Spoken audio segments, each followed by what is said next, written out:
And so what the females seem to be doing is using some marker or some set of markers as a proxy indicator for health. And I think you could say reasonably that female human beings do the same thing to male human beings. And there's some of that vice versa too. Like we evaluate each other, for example, for symmetry, which is one of the elements of beauty, because healthier people tend to be more symmetrical. And lots of animals use symmetry. Butterflies won't mate with another butterfly if it deviates from symmetry by the tiniest amounts you can imagine. So symmetry is a marker, and there's other markers like shoulder width to waist width is one, and waist width to hip width is another. That's usually what males use that to evaluate females in part. So there's lots of markers of health, but it also looks to me like the data worldwide seems to indicate that women, so imagine that women mate across dominance hierarchies and up, socioeconomically speaking, and on average across cultures, women go for men who are about 4 to 5 years older. You know, it varies. In the Scandinavian countries, that's shrunk a little bit, but not that much. And in other cultures, it's bigger. I would say that depends to some degree on difficulty of establishing economic independence, right? Because in richer countries, it's easier to have enough economic independence if you're a male to be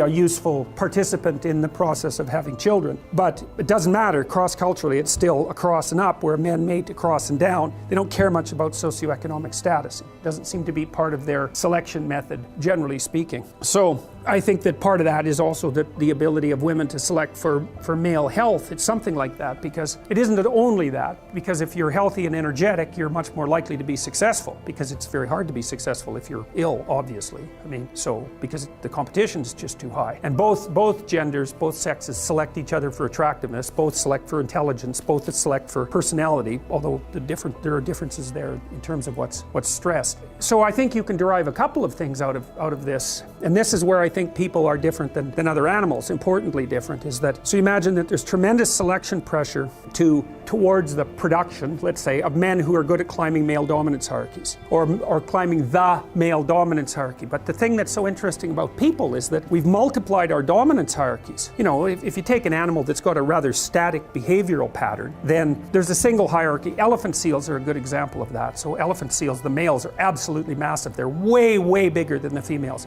And they basically have harems, roughly speaking. And they use physical prowess as their marker of status, essentially. And obviously size is a huge part of that, because otherwise the male elephant seals wouldn't be, they're massive, these things. They're absolutely enormous. And so it's just power / health, you know, maybe aggression, something like that. It's whatever makes them more suitable for the kind of physical combat that elephant seals engage in. And the degree to which power is associated with dominance status in those sorts of situations seems to be associated with the size differential between males and females. So the more power is an issue with regards to male competence, the larger the males are compared to the females, and the more likely the males are going to have a harem relationship with the females. And you see that a little bit in human beings, because men are bigger than women. They're not overwhelmingly bigger. That's sexual dimorphism. And you know, there's some men that are smaller than some women, but on average men are taller, and they have more upper body strength and so forth. So there is a power element to male competition, but it's not as extended as it would be among animals, say like